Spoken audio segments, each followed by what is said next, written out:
What's going on, y'all? Machiavelli Mills TV. Got some more things to talk about surrounding Deion Sanders and his departure from Jackson State to go to Colorado, right? So everybody is, talking about Deion Sanders' move. People are disagreeing with him leaving. I'm not disagreeing with him leaving at all. I'm not disagreeing with him going to go get a bigger bag, more money, more opportunity for his assistant coaches.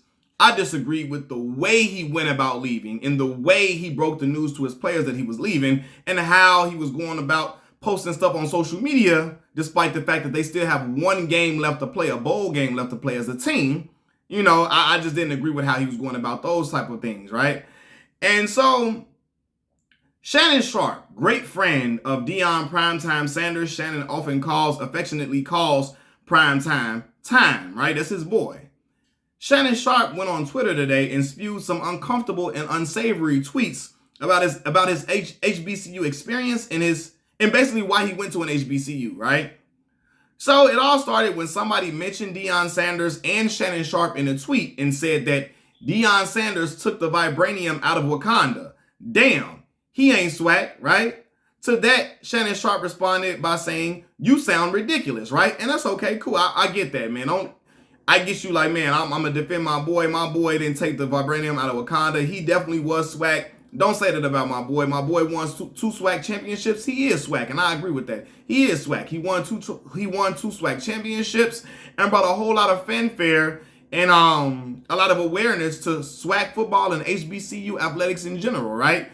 So you can't take that swag title away from him. So I get Shannon telling the dude he sounds ridiculous, right? But then someone else tweeted at Shannon and said, "Shannon, why can't an HBCU be the prize? Why can't an HBCU be the prize? It's like moving out of a black neighborhood is always progress to us." Talking about to us black folks, right? What other people are taught to see getting away from themselves, i.e. their neighborhoods, institutions, and companies as success besides black folks, right? The person basically saying what other people outside of black people are taught that getting away from ourselves, getting away from, our communities and our neighborhoods and institutions is a symbol of success besides us black people. So Shannon Sharpe responded to that tweet and said, do you still live in a neighborhood you grew up in? Right? Okay. Fair point or whatever, right? So then someone else replied to Shannon and said, so black institutions and things are a downgrade? Question mark. To that, Shannon Sharpe replied, be happy for a black man getting an opportunity few have gotten. Okay, cool. Be happy that a black man getting a great opportunity, $5 million per year. That's a great chance for opportunity for him. Be happy for him, right? To which, and Shannon said, be happy for Deion. To which someone else said, that's not the question. Yes or no? Do you think black institutions are a downgrade? And then Shannon Sharpe responded with the ultimate disappointing tweet.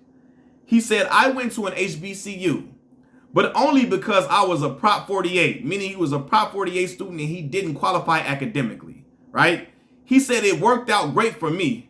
Had I had the grades coming out of high school, I wouldn't have chosen an HBCU, right? So basically the answer to that is yes, Shannon, you think HBCUs are a downgrade. This tweet from Mr. Shannon Sharpe made me cringe. Because while it is his truth, many kids choose the Power 5. It is his truth. And many kids choose Power 5 schools over the HBCUs. That's true. Many kids choose those other schools because of the resources, so on and so forth, right? However, as an HBCU graduate and a former HBCU student athlete, now would have been the time for Mr. Shannon Sharpe to thank HBCUs for the opportunity he wouldn't have been provided with without an HBCU coming in and accepting him. Right? This would have been a time for him to prop up HBCUs and not say, hell, I wouldn't have went there in the first place. I ain't never want to go there. That's not the time for him to say something like that, right? Instead of tweeting out this nasty work, instead of tweeting out this nasty work of a tweet, he could have used this platform to elevate and build up HBCU athletic programs by saying, I'm thankful that, my people at a black college gave me a chance at getting an education and playing collegiate football with a scholarship, when the white institutions told me I wasn't good enough to be at their prestigious institutions, right? He could have said, I'm thankful for the black colleges for accepting me when the predominantly white institutions told me I wasn't smart enough to be there and belong with them, right? He could have said, I'm thankful for, the HBCU giving me a chance to live out my dreams of being a college student athlete, when the predominantly white institutions at the Power Fives was like, no, you're not good enough. You're not smart enough to be here. But instead, the man is out here telling us he really ain't want to be at school with our black ass in the first place. That's how it's coming across, right? He out here telling us that he really think white ice is colder without any type of shame. He's saying that, basically. Out here saying all of this. Basically, that's what he replied to the girl by saying, hey, I didn't want to be there in the first place. I would have never went. If the other schools would have came and got me, I would have never went. And while that may be his truth, there's a time to say something like that and a time not to, right? In this day and age where we're all about propping up this HBCU renaissance and we're taking steps forward and talking great about the HBCU experience and what HBCUs can do for black children and so on and so forth. In a time where we're advocating for HBCUs, for him to come out here and say, hey, I wouldn't have went there in the first place, without providing some type of other, positive remark behind that. Hey, man, the HBCUs, they did a lot for me, though. I appreciate them for everything they did for me. And, I wouldn't have been in this position had they not given me the chance to showcase my talents as a football player and showcase that I was one of the top players in the country, when the other predominantly white institutions did not give me a chance because they said I wasn't getting good enough grades and I wasn't smart enough. The black college took a chance on me, my HBCU, so I'm grateful for that. He could have followed that up with something like that, but he left it as it was. And this is shameful because Mr. Shannon Sharpe is often used as an example when black folks talk about how great athletes can come from HBCUs and shine if they're given the opportunity to. We often use Shannon Sharpe from Savannah State. We use Shannon Sharpe from Savannah State University as the shining example of, hey, you can go to an HBCU and go to get a chance to play some football and showcase your skills, and then go to the NFL and become a Hall of Famer.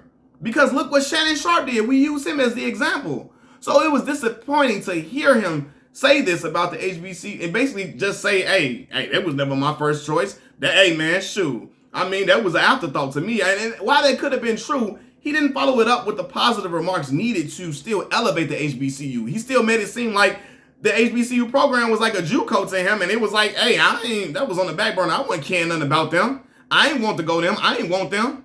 They wanted me. I ain't want them. And you still got to, it's your responsibility as an HBCU graduate, and if you're supposed to be an HBCU advocate, which you should be if you graduated and went to that school and they give you an opportunity to succeed, and gave you an opportunity to showcase your talents as a football player, you should want to prop them up.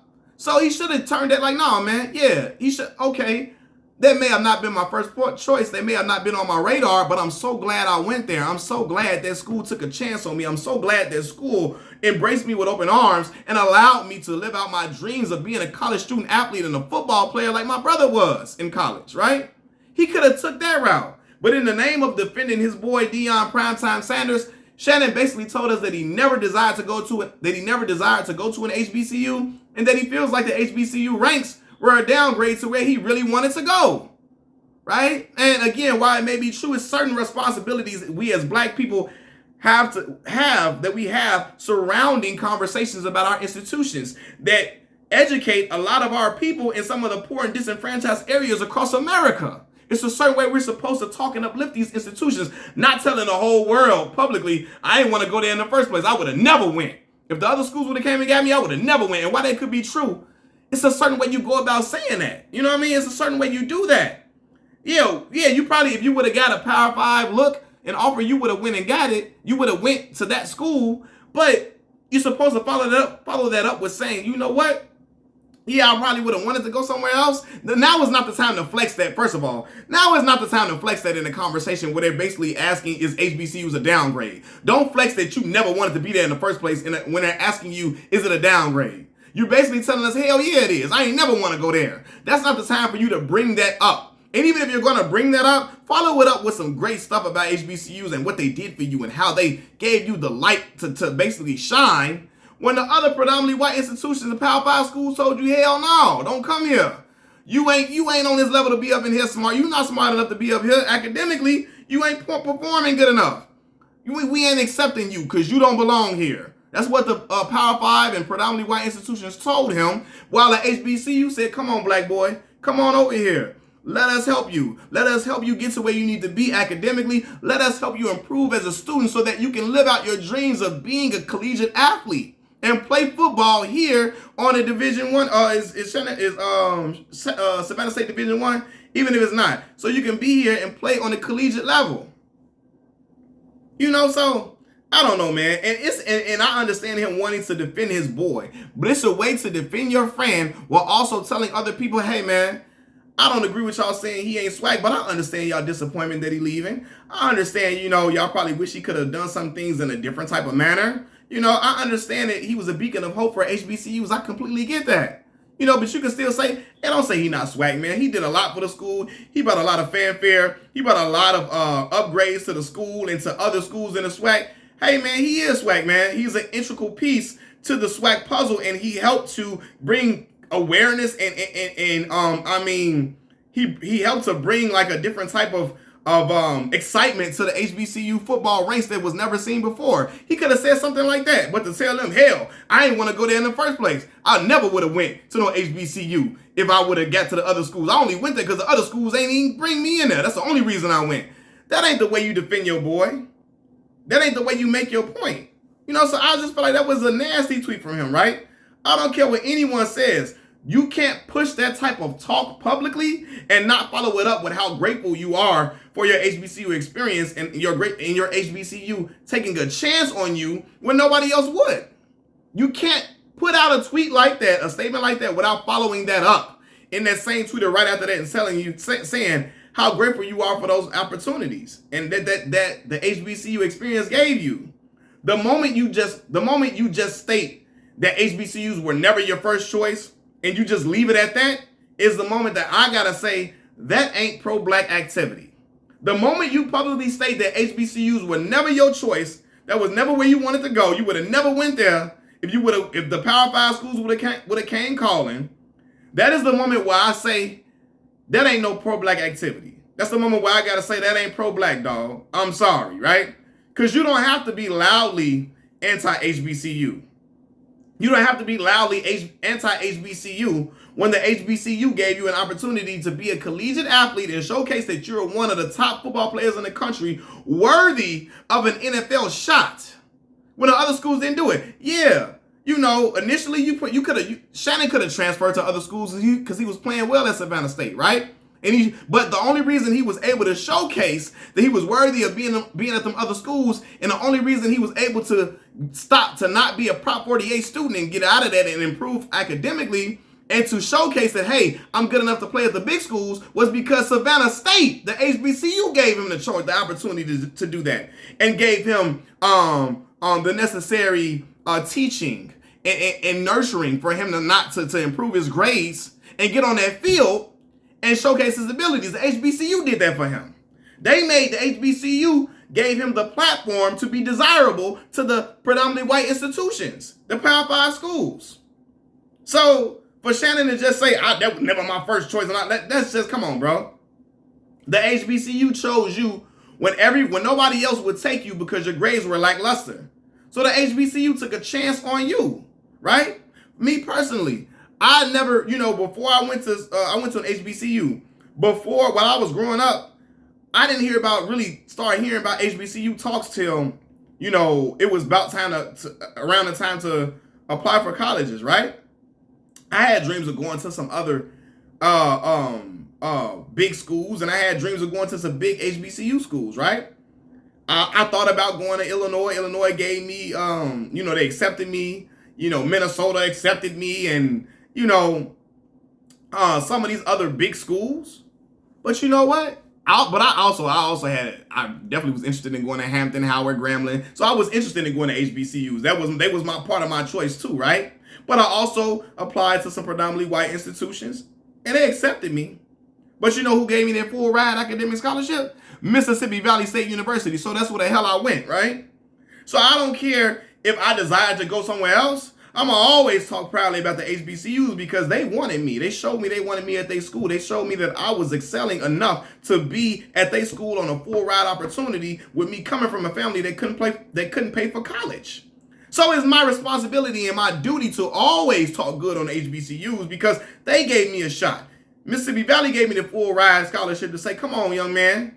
You a smart young man. We want you to be great out here. We want to nurture you and hone your skills and your abilities to be the best in whatever respective field you choose to go into. So it is my duty to prop up the HBCU and not just shit on them and talk about how they was never your first choice and you would never would have went there in the first place when you talk about them. I ain't gonna do that. You know, you owe them better words of appreciation than that. You owe them better words of appreciation than I never really wanted to go there in the first place. That's embarrassing for HBCUs and distasteful to them as well. You know, he told his truth. Shannon Sharpe told his truth. And I appreciate him telling us how he really feel, right? I appreciate him telling us how he really feel. Because that's how you really feel, right? But in a time where we have, like, again, we've been taking so many steps forward, you know, to create positive dialogue and rhetoric surrounding HBCUs and telling our kids that you can go to these schools and succeed and you can do just as well as you would do at a predominantly white institution if you go to these HBCUs, right? We've been spending our time telling them this type of rhetoric, right? But this type of comment right here from Mr. Shannon Sharpe and other talks surrounding Deion Sanders' decision to leave the HBCU ranks has certainly been a step backwards. All the steps we've taken forward, Shannon Sharpe comment and all the other dialogue surrounding Deion Sanders leaving the HBCU ranks and how he needs to go to better pastures and that, you know, calling a school, that school ain't got no money and all that. He needs to go where it's real money. He needs to go lead, you know, that school is a blip on the radar, all that type of stuff. That's when we take a step backwards when we're talking about HBCUs and how we, you know, and how we want to talk positive about them. And it's black folks that's making these comments too about the HBCUs, right? You know, that comment after all the HBCU has done for Shannon Sharpe, you know, for him to make that comment without any follow-up positive comments about what the HBCU did for him, lets me know that he sees and consider black institutions as lesser than, still, he sees them as lesser than, and that's the problem. And I used to hear how he would talk about, you know, other jobs being a promotion for Deion Sanders, as if like going to HBCU ranks is a demotion. And I'm always careful about the word choices that we use surrounding HBCUs compared to PWIs and, you know, these Power 5 schools. I never want to make it seem like going to a HBCU is like going to jail or going to hell, and the predominantly white institutions and the Power 5 schools is like heaven on earth. Be careful about that type of rhetoric because the school is what you make it. And of course, the HBCUs don't get those mega million, billion-dollar endowments that these predominantly white institutions and Power 5 schools get. So they're never going to be on the same field as far as resources, even if we all decided to donate to our school in droves for eons. We would never equal up to them PWI schools. But Shannon Sharpe could have done better than this comment. He owed that to his HBCU as well.